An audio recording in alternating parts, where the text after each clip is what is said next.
Discipline है आपका, देखिए, और हमें डिसिप्लिन सिखाते हो।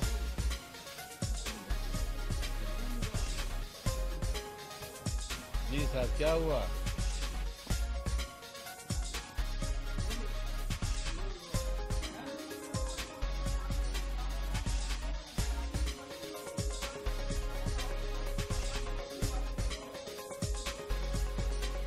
देखिए, जाहिर है हम अपनी बात कहेंगे, वो अपनी बात कहेंगे, लेकिन क्राइम ग्राफ बहुत बढ़ा है।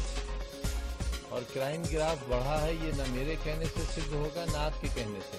ये डेटा सरकार के पास मौजूद है, देख लीजिए आप कितने गुना क्राइम ग्राफ बढ़ा है। ये सही है कि 2 महीने में अपराध इस हद तक बढ़ा है कि लखनऊ में गेस्ट हाउस के सामने आईएएस ऑफिसर की डेड बॉडी मिलती है।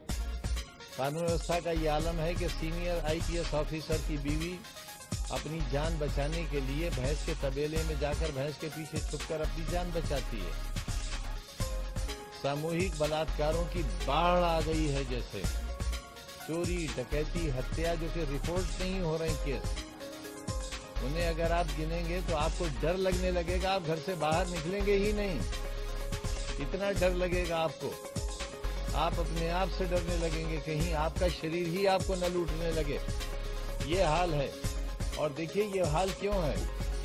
इसलिए है कि सरकार ने रोजगार देने का वायदा किया था, भारत सरकार ने, और मोदी जी ने ये कहा था कि 100 दिन के अंदर ये सारे वायदे पूरे होंगे, हर साल 2 करोड़ नौजवानों को नौकरी मिलेगी। नौकरी मिल गई, योगी जी ने रोजगार दे दिया, नौकरी नहीं दी, लूटमार का रोजगार दे दिया, गौरक्षा के नाम पर लूटमार का रोजगार दे दिया। और देखिए, इस रोजगार में थोड़ी सी देर में काम करने से बहुत सा पैसा मिल जाता है और सम्मान भी मिलता है। एक गौरक्षक ने ऐसा किया, भैंस रक्षक ने ऐसा किया, बकरी रक्षक ने ऐसा किया। आज जो बात यहाँ पर सदन में नेता प्रतिपक्ष ने कही, ये बात हम पिछले 20 बरस से कह रहे हैं कि आप एक्सपोर्ट बंद कीजिए।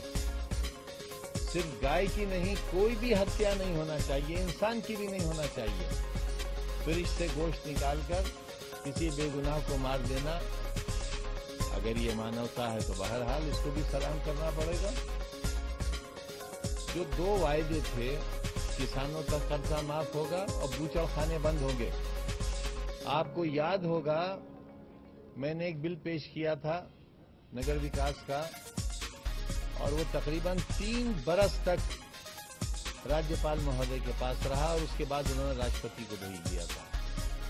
उसमें बूचड़खानों के लिए लाइसेंस जारी करने का अधिकार नगर निगमों से लेकर हम सरकार को देना चाहते थे, क्योंकि उत्तर प्रदेश में सारे नगर निगमों पर भारतीय जनता पार्टी का कब्जा था, आज भी है, लगभग 100% नगर निगम। ये लाइसेंस इशू करने का सारा अधिकार नगर निगमों के पास था, हमारे पास नहीं था। और जो अधिकार सरकार लेना चाहती थी, वो अधिकार राज्यपाल महोदय ने